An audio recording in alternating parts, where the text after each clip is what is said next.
on that end. But you can hear me, Jeannie? That was because I accidentally pushed my mute button. It works. All right. Well, I'm glad you're back. Got you loud and clear, sir. How do you be? Wonderful. Thank you. Good day and lots happening, and same on your end, I hear. Oh, there's lots happening here for sure. We're just getting ready to get on the road. So that and new baby arriving. We've been commenting, since the baby came home. Of course, his mom and dad are both off of work, so we've hardly seen the girl, and it's just like so strange not to have her around here 2 or 3 days a week. Oh, but we have gotten to visit her too. Time. Yeah, she's definitely time with her brother. Yep, she's enjoying it deeply. Yeah, she's she's very excited. She's going to be a great big sister. Yeah, I was going to say, as aware as that young lady is, wow, I just love to be there to watch that interaction. I'm looking forward to it. I'm looking forward to the opportunity. It's been about 3 years now, probably 4, since Aria would nap every day at radio show time. But normally, for the first, almost 2 years, every day I was laying on the bed doing the radio show with Aria asleep in the crook of my arm. That was her nap time. So I'm looking forward to that with Lincoln when he finally gets here. They're off of work, both of them, for 2 months, so we won't see much of them until they both go back to work. Yes, many, especially on the man side today, are getting time off when the babies are arriving, and that is just so wonderful. So wonderful. Our son actually got more time off than Mom did. Wow. That's amazing. Yeah, he works for Verizon. They've been a really good company for him to work with. That is nice. So what's happening in your world? Well, lots of questions, as always, and all right. Things are going along well. Very thankful. Very thankful. So, ready to jump in? I'm ready to rock and roll. Okay. How is your structure doing, having had 2 quantum still point sessions? Good. And what are you noticing? Actually, until about a week ago, I didn't have a headache for 3 weeks. That's a record for not a recent lifetime. And now the last week I've had 2. Last one yesterday, and it's just still wondering what's happening. But overall, it is much better. Much better. That 3-week span was really great. Michael, one of us lost each other. Excuse me, I was talking away to my mute button. If you look at the duration and the intensity of the headaches compared to prior to the quantum still point and these 2 that you've had? Certainly less duration and less intensity. Yeah. Can you give us an approximation? On a scale of 1 to 10 prior to the first quantum session? Michael, I don't have those notes in front of me, but I can say that it's progressively getting better in regards to intensity and duration. Like yesterday, something woke me around the midnight hour and realized that I had the headache coming on. And it was gone. When you say something woke you, are you talking Yeah. about an issue surfaced? I don't believe so, but Okay. I realized that always can be under the surface.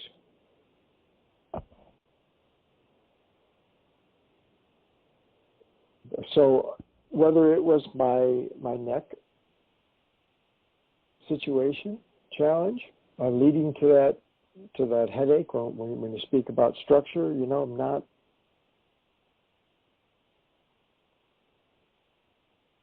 sure.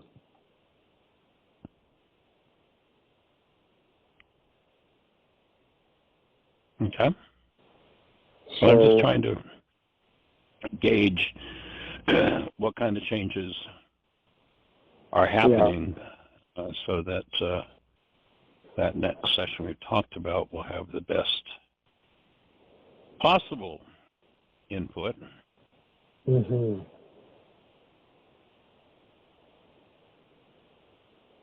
I'm just looking back at the notes you sent me, and I know I had let's some see numbers down. I don't have those in front of me. Right. So I just don't want to throw numbers out there. Sure. But if you you look at the two headaches you've had in the two more recent ones, what was the duration? What was the time frame of them?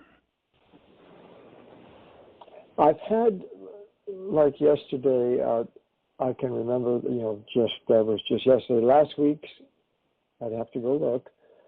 But yesterday's was probably in the 12, 13, 14-hour range, but the intensity was down. For the first 6 to 8 hours, it was a little more nagging, but after that, it was way down. So grateful for that again, and I'm now thinking that there was a little more neck, discomfort in there, and did that bring on the headache? And that's where I'm leading, or is it a thought pattern that's in the neck and that's leading to the headache, or both? Right.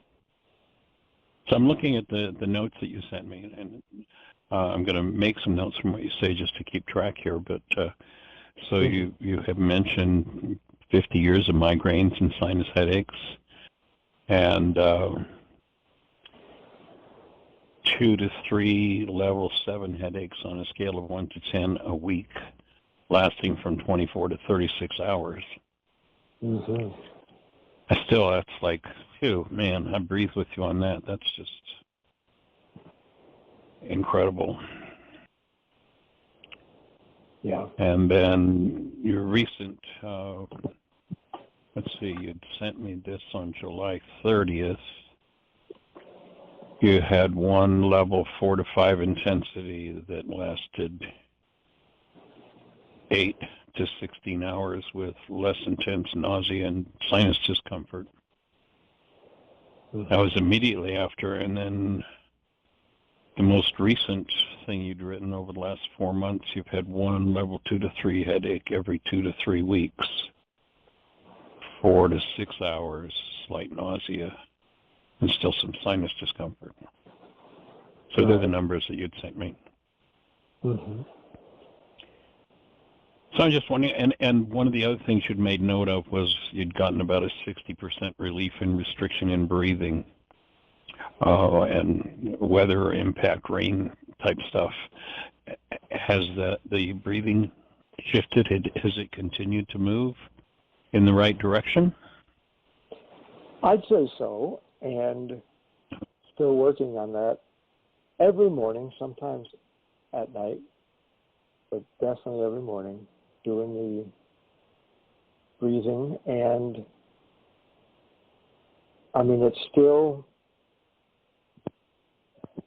good, but I've got a ways to go yet. I can feel that. Yeah. some of these other things, challenges in the mouth and neck area, that's something we'll still talk about. I did some more research, and I have a little bit more to go before I call you on that. But these two headaches that you've had again, recently, these two headaches that you've had recently, compared to the previous report, over what time period was that? Have those two headaches been? Like you'd sent me a note back, and recently, over the last 4 months, I've had 2 to 3 intensity headache every 2 to 3 weeks, 4 to 6 hours instead of 16 or 15 plus. So these two recent ones are over what time period? You mean length of time? Yeah, you said over the last month, 2 months. Is that what's happened over the last 2 months, or? Let's see. 3 weeks before last week, didn't have anything, so it'd be a little over a month. So none for a month, and then you've had these two. Excuse me, none for 3 weeks, and then the last 8 days had two. Okay. Well, that's something to celebrate. Unless I forgot to mark something down, unless I forgot to mark it down, which is always a possibility, but that's as best as I know right now. And yes, it's better, and so thankful. And just for the listeners, I didn't have those real long-lasting 2 and 3 days ones all 50 years. I've definitely,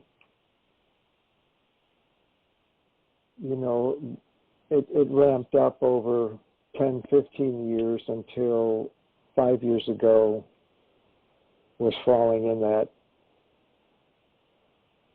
2 to 3 day range, and just increasingly worse. So, but still challenged with sinus and migraines for a lot of that 50 years. So it goes way back, and structure-wise, as you mentioned, breaking my front teeth as 7, 8 years old, what it was, and what that did to the structure, along with some other things we're finding out.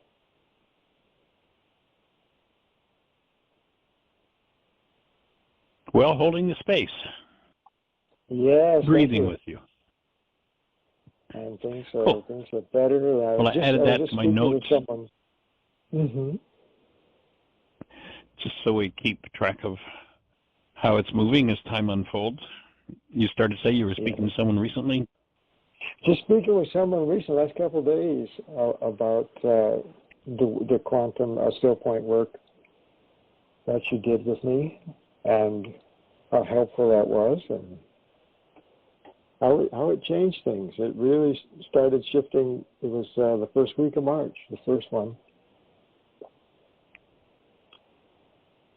And it was a definite shift. Awesome.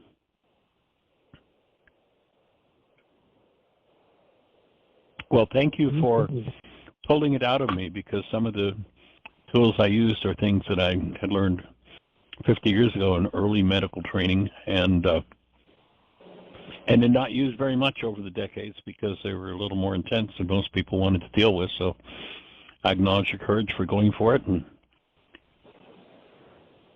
certainly seems like it's made a worthy difference. So, for you and for me, because it changed my process too.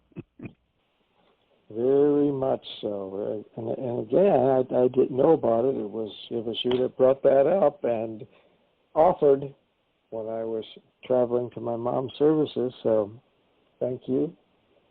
It was really opened up a lot for me in many ways. And what has that been? 6 months? Honored and delighted to be supporting you moving forward. Yeah, six months now, so it's really opened up a lot. So, thank you. Cool. So, what else is on your mind for today?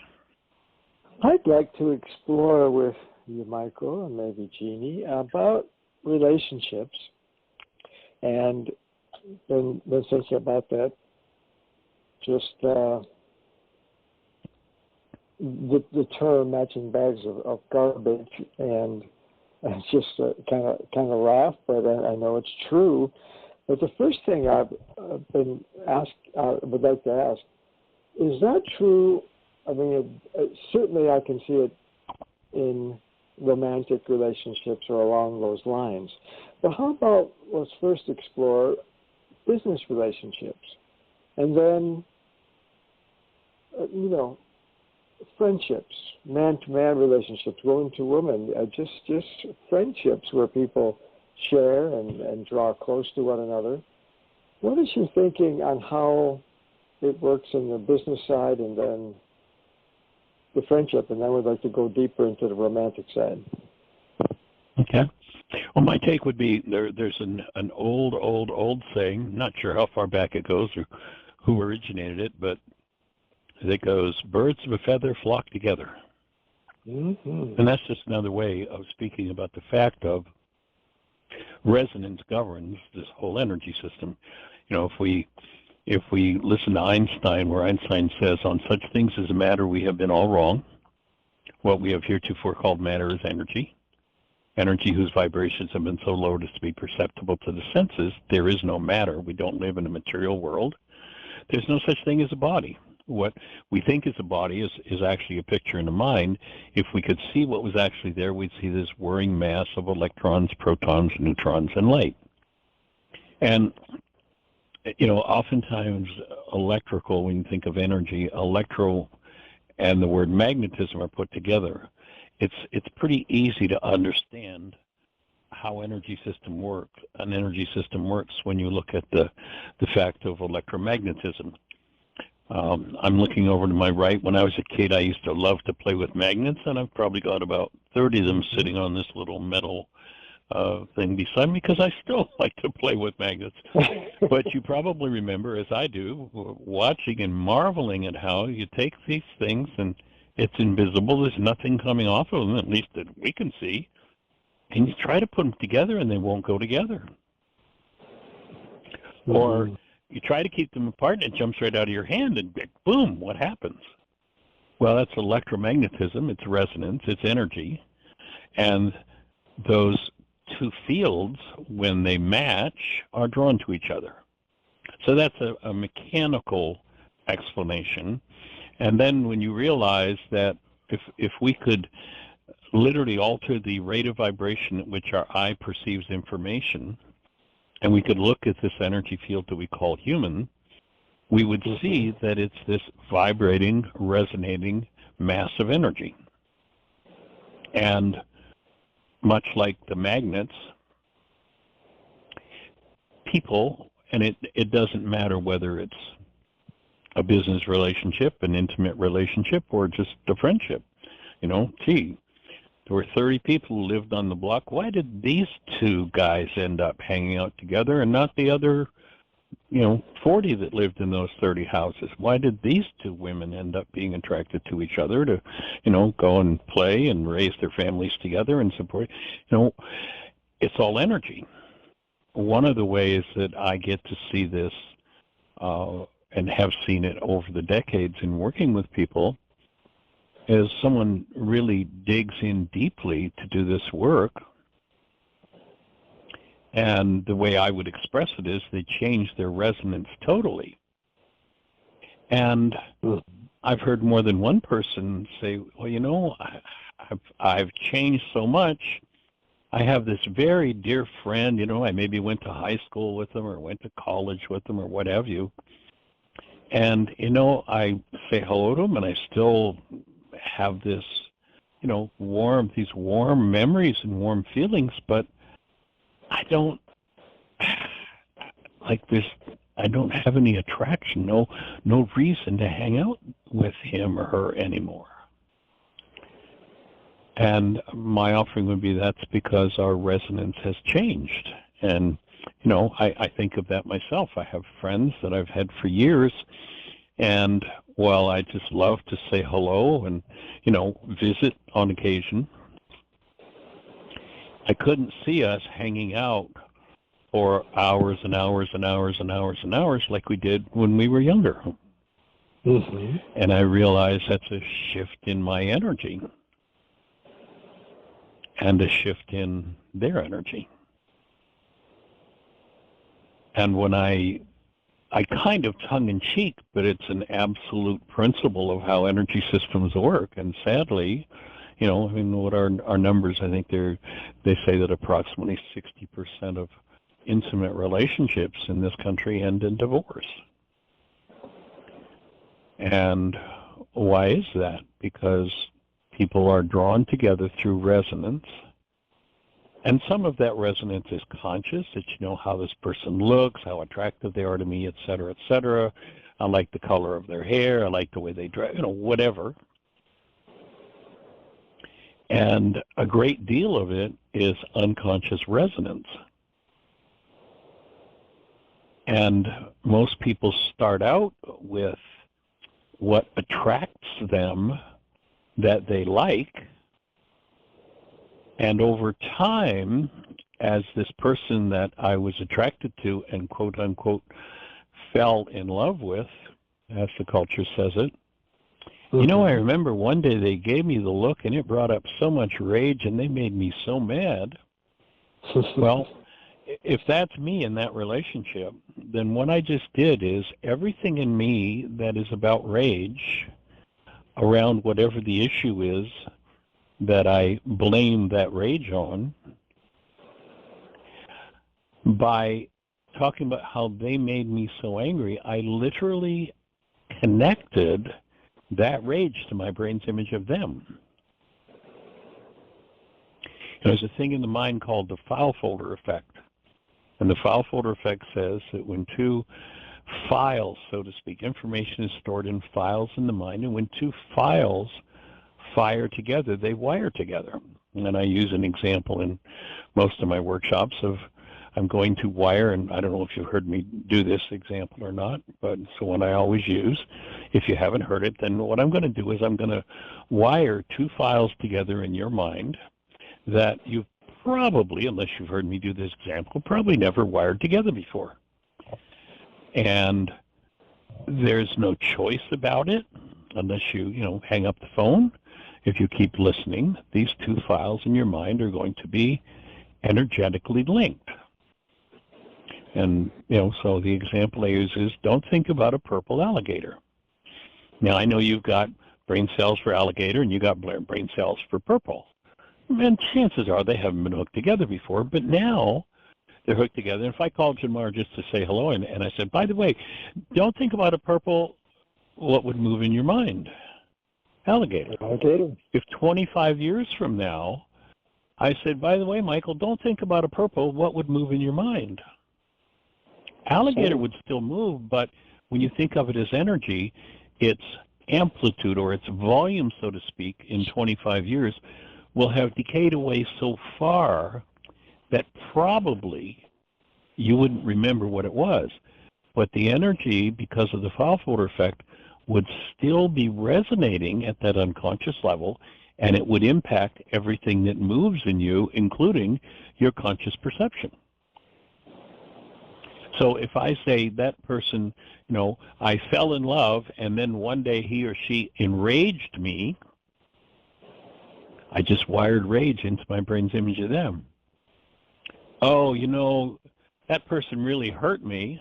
If I'm in the denial game, and remember our definition of denial in this work is when I think or speak as though something outside of me is the cause of what's moving inside of me, I'm in denial, and when I deny, I dissociate from what's really going on. I have to hide what's really going on in order to believe that they're the one who enraged me or they're the one who hurt me.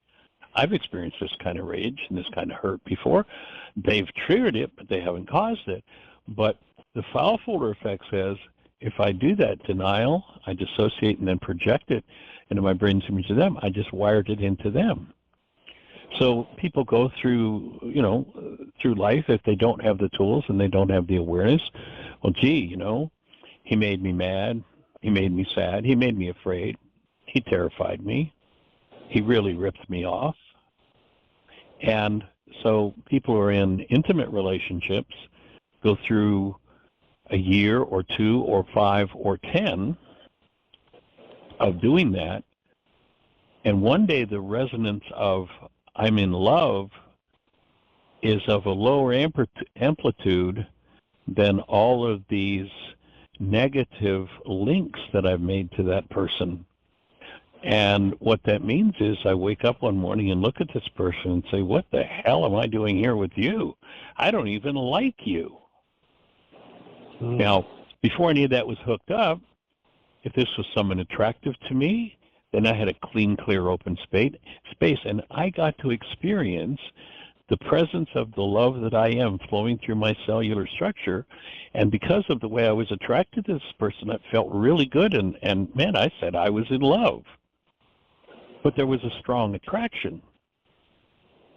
And if I hook up the sadness and the fear and the rage and the guilt and the pain and the ugly words and the blue, there comes a point where instead of feeling the presence of love moving through my cellular structure in the presence of this person, what resonates is my pain, my trauma, and everything that I've linked to my brain's image of them. And all of a sudden, I can't stand, what am I doing? I can't even stand you. Well, what I can't stand is what's moving inside of me. It's not what you do. And that, I would offer, is what destroys most relationships. And we have a saying for that process when it happens. We say the honeymoon is over.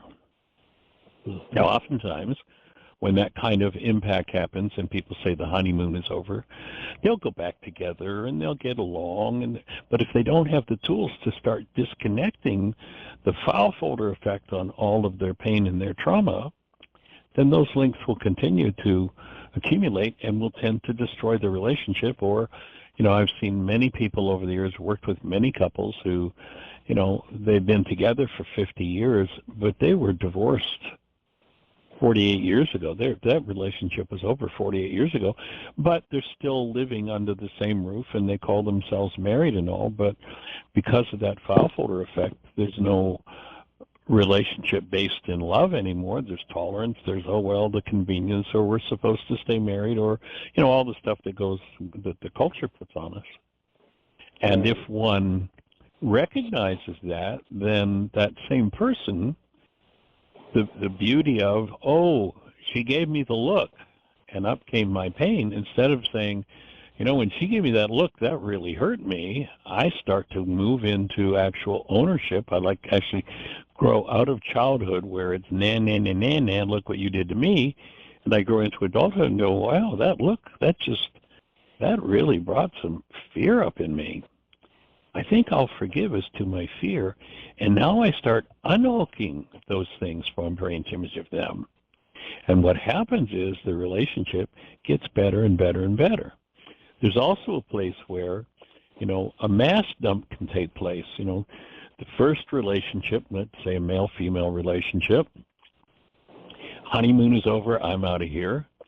Second relationship, the first one, maybe it took 8 years for the honeymoon to be over. The second one probably took 5 if someone isn't doing their work, and the third one took 2 years if one didn't realize how their minds worked. If nobody had instructed them on how the mind works, then they didn't know how to forgive, remove those energetic patterns that they'd hooked into their brain's image of this person that appeared to make this person repulsive. How can I be repulsed by someone? Only if I have repulsive energy in me that I'm in denial of, and I project into my brain's image of them. So we hear people who, if you listen to their quote-unquote love story, they were so in love, and now they're so repulsed. What happened? The file folder effect. Mm-hmm. That would be my best offering. So to recap, it really doesn't matter if it's a business relationship, friendship, or romantic relationship. It's the same dynamics. Same dynamic. And each and every one of those types of relationship will be driven by the power person dynamic. My take is The power person dynamic literally is the main dynamic that drives the whole world. And the power person dynamic is something, just to refresh. I know you're familiar with it, but some of the others listening to the show might not be. But in our codependence to interdependence workshop, we introduce what we call a power person. And a power person dynamic gets installed in someone's mind when three things happen simultaneously. It's usually a relationship between a parent and a child, although not always. I remember working with a fellow who was in his 70s when he was in a store that was robbed, and he had a gun pointed at him and was sure he was going to be murdered. And that power person dynamic was as powerful as if it had happened between a father and his son at the age of 2, the way that it tends to happen. But three things occur. And again, so it's not always a parent and a child, but usually, or someone who acts as a parent. So the three things are that, one, the power person had more power over the child's life than the child did. 2, the power person was not functioning as love. And 3, the child perceived the circumstance of the situation as survival. When those three things happen between a parent and a child, and in some other situations, the child's energy field opens wide. There are no sensors. There's no capacity to reject. The field opens wide, and the child becomes like an energetic sponge, literally just sucking in every energy in the environment, even energies that aren't spoken by the power person. The power person says, well, I never raged at my child, but the internal rage was going on. The child lives in the world of vibration. The child gets that energy. Once that's been installed in a child's mind, until it's addressed and removed, the only behaviors they will be able to do their whole lives long, until correction occurs, will depend on the level of stress that they're under. And the three behaviors are: when there's little or no stress, a person will do, there's a thing in mind called the automatic decision system that kicks in, and they'll do whatever they did to get along with their power person. So let's say the personality that they developed was to be Mr. or Ms. Nice Guy to get along with dad or mom. So that's their normal persona. And that's what will drive the automatic decision system in that person's mind for the rest of their lives, when there's little or no stress. When stress starts to build, that will kick in a different behavior. The automatic decision system will kick in with whatever behaviors were done in order to resist, to fight against, and survive with the power person.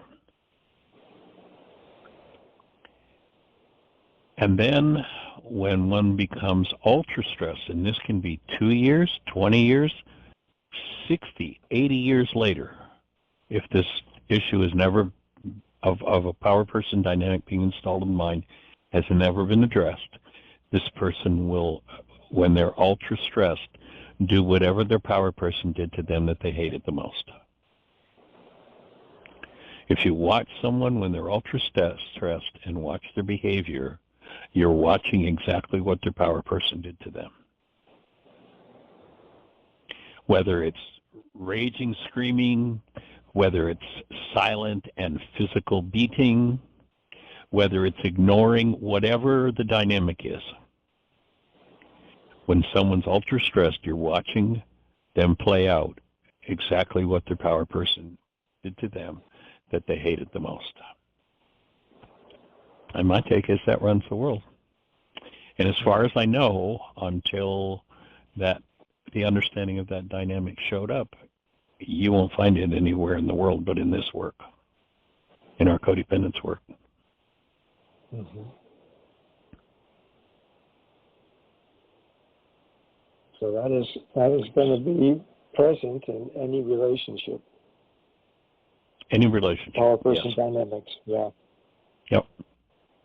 I remember doing this workshop. There was a fellow in Fort Lauderdale, Florida, who had been in an AA group for 30 years. He'd been sober for 30 years, and he ran an online group, and we connected with him. Somebody introduced him to us, and he asked us to come and speak, which we did.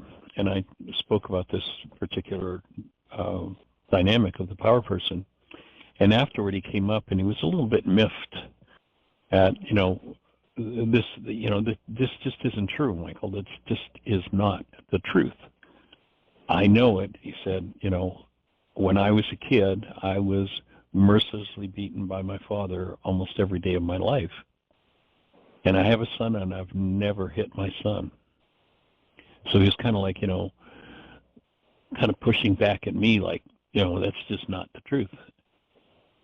And in the next second, when I asked him the next question, I literally could have just knocked him over with a feather, because my question was, question was, so I acknowledge you for having the strength of character to refrain from hitting your son, but how much time do you still spend having to control your fists? And he was like almost bowled over to tears. Yeah, I still have to restrain myself. I still have to stop. And this guy, he'd been sober for 30 years. He was probably in his early 60s.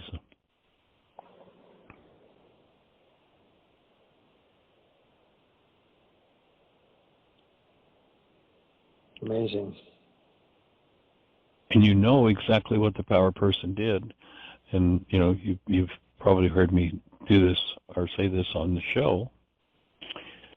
And I verify the truth of it because of the responses that I get, is when somebody tells me when they were overwhelmed and, overloaded what they did, I'll ask the question, how did it feel when your power person did, let's say that what they do is rage.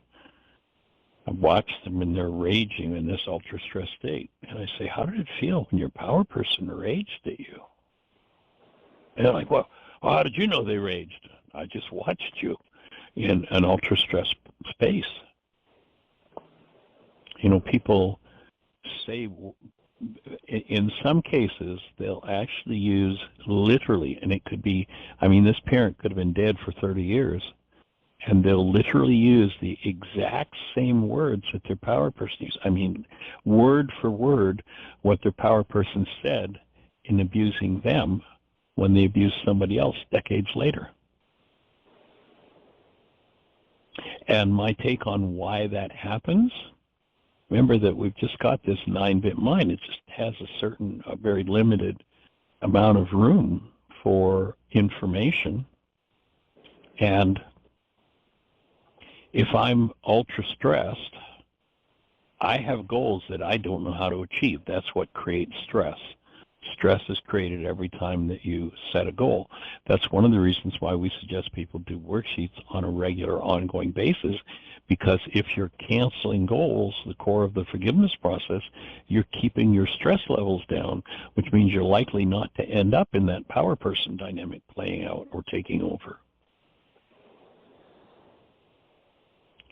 So if you, on a regular basis, are canceling goals, then you'll tend to be able to maintain stress at levels that don't take you into the power person dynamic.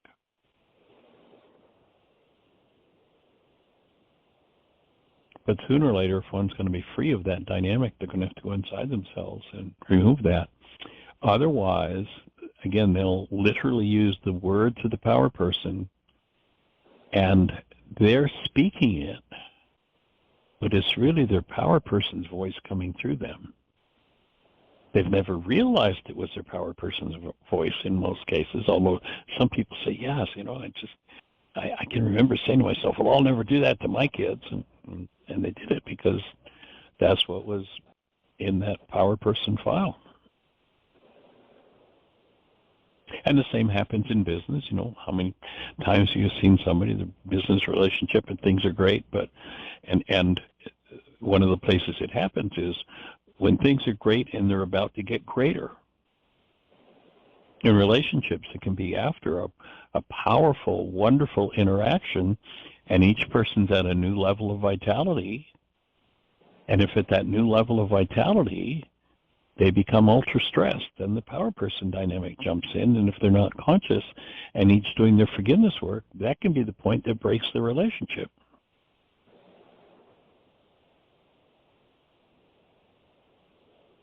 So I believe you said before, any of these relationships, we should.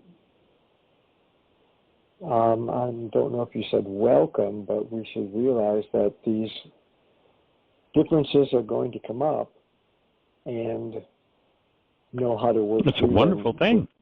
Yeah, we should welcome that. It's a wonderful thing, because if they never come up, remember, these are disintegrative energies that we're talking about, based in hostility or fear.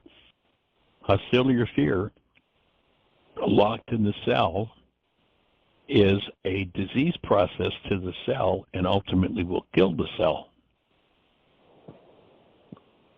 So when someone can show us a dis-ease energy that we've been hiding from ourselves, we should thank them, because they're giving us that opportunity. Actually, there's a great song out there called Madness by Alanis Morissette, if you haven't heard that song. Alanis, or whoever wrote that song, has clearly been doing their work. It's called Madness. And the basic melody line is, and now I realize that the madness in me, or the madness in you, brings out the madness in me. And I should, literally the line in the song is, and I should thank you for your most generous triggers. Wow. Great I tune. forgot that song. It's a great tune. Thank you. Oh, melody line. Thank you. Oh, thanks for your most generous triggers. And I realize that the madness in me comes up. This is another line in the song. The madness in me comes up in the presence of you. And I realize that madness is still there when you leave the room. i.e. the recognition that it's mine. And I can only heal my madness when I can own it. And for me personally, one of the places that made a shift is when I realized that all hostility and fear is a mental illness. And rather than following the instructions, all hostility or fear in a human mind that's designed to function out of love is a mental illness. Okay. And for me personally, a place where this made a significant turn in the healing direction for me was when I stopped having conversations with myself about how they made me mad, they made me sad, they hurt me. When I started to be able to say to myself, wow, this rage coming up, this is my mental illness. This sarcasm coming up, this is my mental illness. Because the mind can short-circuit an instant, make pictures of everybody else and have us believe it's everybody else. But, of course, you've heard me use that other tongue-in-cheek line that I love so much, and that is, yeah, and someday I got to recognize I've been through it 87 different times with 42 different people, and I'm the only one that was there every time. This is about me. This is my mental illness. And when you have a device that's designed to function as the human mind is from love, anything less than that functioning in it is a mental illness.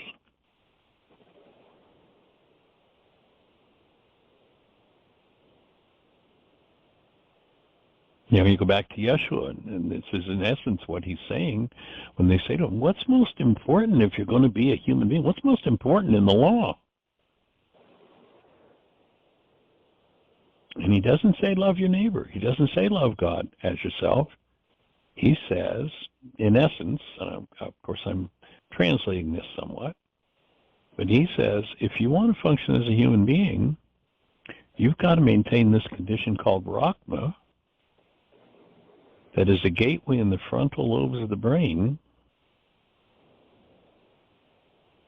that allows the active presence of love to be the governing energy in you. Have Rahma, whether you're in the presence of the Creator or thinking about the Creator or neighbor. And if you do that, he says, you will maintain your human life. Without a human life, we're lost in mental illness.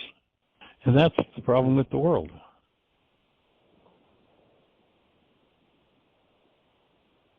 And the key there, doesn't matter if we're speaking to your partner or the neighbor or the person you're doing business with.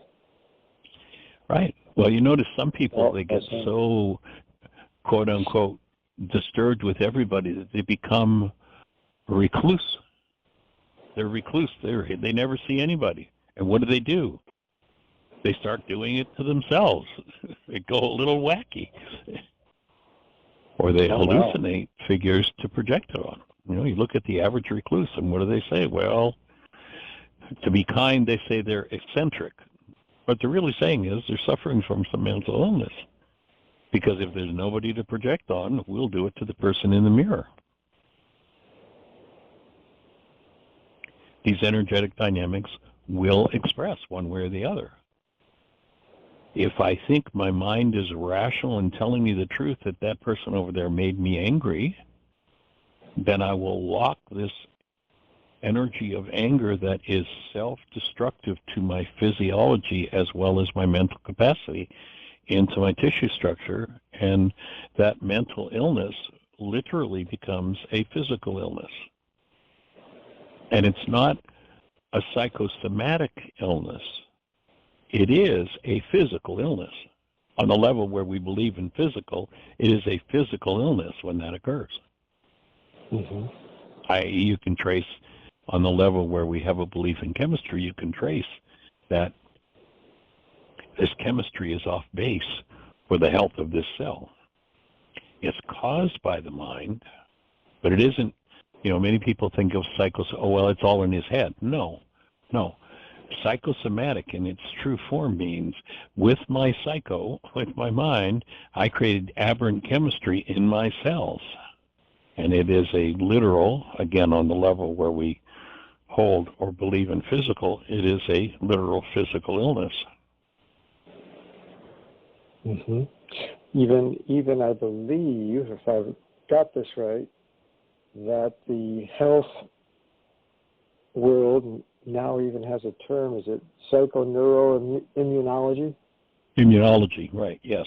Mm-hmm. Yeah, amazing. It's trying to change the energetic dynamics in your body with your mind.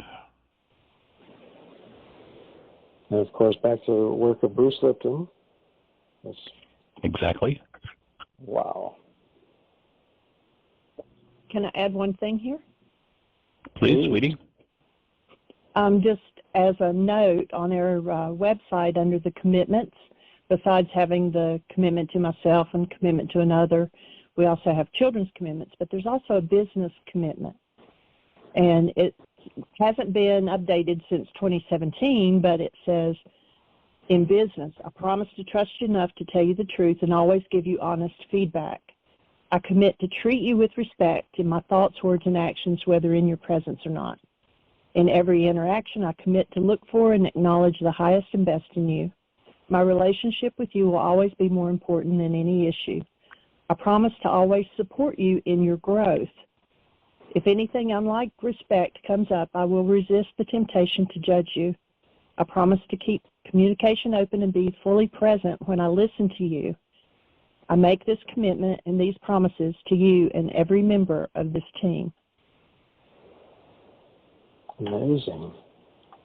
Thank you, Jeannie. I had not seen that, or my eyes glossed over it, one of the two, and I was just in that area on your website. I printed out the commitments for a friend, a dear friend, and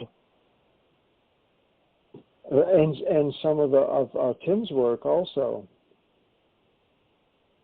Just some highlight sheet. So I need to go back and find that. Also, Jeannie, I would like to ask you, I looked on your website again for a different topic, and it was about love. You know, we can't. I follow y'all's work. We can't love somebody. We are love. But I believe there was a sheet or a collection of ideas of what we can offer people instead of saying I love you. Was it I cherish you and I honor you and things along those lines? Yes, correct. Okay. Do you actually have a sheet or a PDF on the website? No, I don't. I was just looking to see if there was one on the main website too. If there's not, I can add that. Yeah, I didn't find it, but really, y'all have so much information, like the business Right. commitment. I just got glossed over. There's just so much there, and we're also thankful for what the work you've done. It's amazing. Thank you. Delighted to share it with you. Yeah, it's changed my world for the last 3 years. That's for certain. And are there any other statements that might be on your mind besides I honor you and treasure you, and while we're on that topic? Well, the main language that Jeannie and I use is I cherish you. Once in a while, we'll still fall back to I love you, but realizing that is error. Yeah. The others, and I commit to being love in your presence. So I'm going to take responsibility for functioning out of love at any time we interact. And, the last paragraph in the commitment, because if you follow the beginning of the commitment, the last paragraph is going to be really important, because when you join with another in the first couple of paragraphs of the commitment, you're going to reach levels of vitality you've probably never experienced before. And when you reach levels of vitality you've never experienced before, then if there's any hell left in you, that hell's going to break loose in that particular relationship. Let's imagine, we talked about the fact that we have this thing called a vitality meter.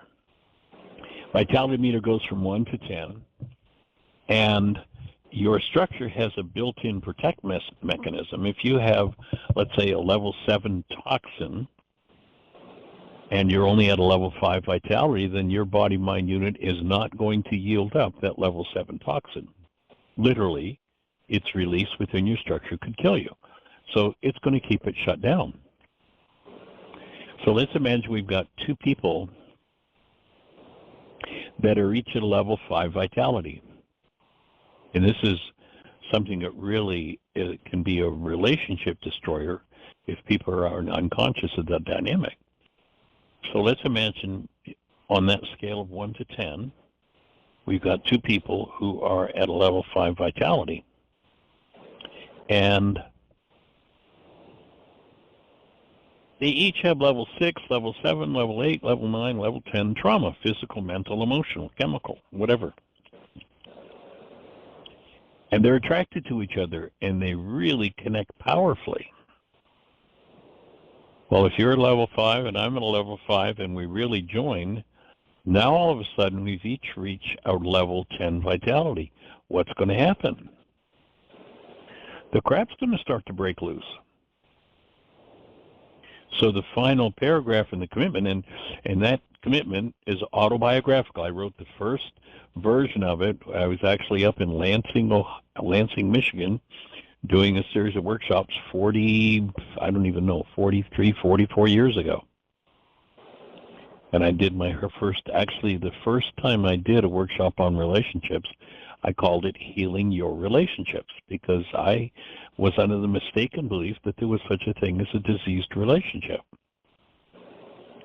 It wasn't very long before I realized that no, there's no such thing as a diseased relationship. Every relationship is a perfect creation and a perfect reflection. So now the title of that workshop is Healing Through Relationships. So if you're a level 5 and I'm a level 5 and we both connect deeply and hit a level 10, what happens? All that level 6, 7, 8, 9, and 10 toxicity starts to break loose. So now we have a healing opportunity. So the final paragraph of the commitment is, if anything less than love comes up, I'll hold this in my heart and listen as we each learn to speak, experience, and be responsible for our own realities. I'm here, like, leaving is off the table. I'm here for and with you, keeping communication open, and keeping love conscious, active, and present as we heal, celebrate life, and grow together. So recognizing that when you really, truly connect with someone, your vitality goes up. It's like that story of the woman who, in the scriptures, who had the 12-year issue of blood. And she knows if she could just touch the hem of Yeshua's garment, that she'll be healed. Now, it wasn't about her touching a piece of cloth. In essence, what she was saying is, if I could just get into the energy field of and connect to the vitality of this man, of Yeshua, as my support system, I'm gonna be able to process this out of my structure. And sure enough, she did. And sure enough, people around wanted to put it on him. And sure enough, he said, no, no, no. It was her faith, her work. Yes. When she connected to the vitality that I offered her. And that's the gift we can always give to each other, is holding that space of active present love that vitalizes and supports one in the process of detoxing what might be generations and generations and generations old. That's beautiful. Absolutely beautiful. Well, we're down to a little less than the last minute, so I'm just going to say thank you for inspiring some powerful conversation. And if there is more to deal with, perhaps, well, actually tomorrow we're going to be on the road, so it's going to be a pre-recorded show. But perhaps the next day we could get back together and continue the conversation if appropriate. We're definitely going to aim for it. Things are changing in the schedule here, so time to explore some questions with you all. Awesome. It's been wonderful. All right, so you have a blessed one. Thank you all very much. Thanks a lot. Bye. Honored. Bye-bye. Thanks, everybody, for joining us.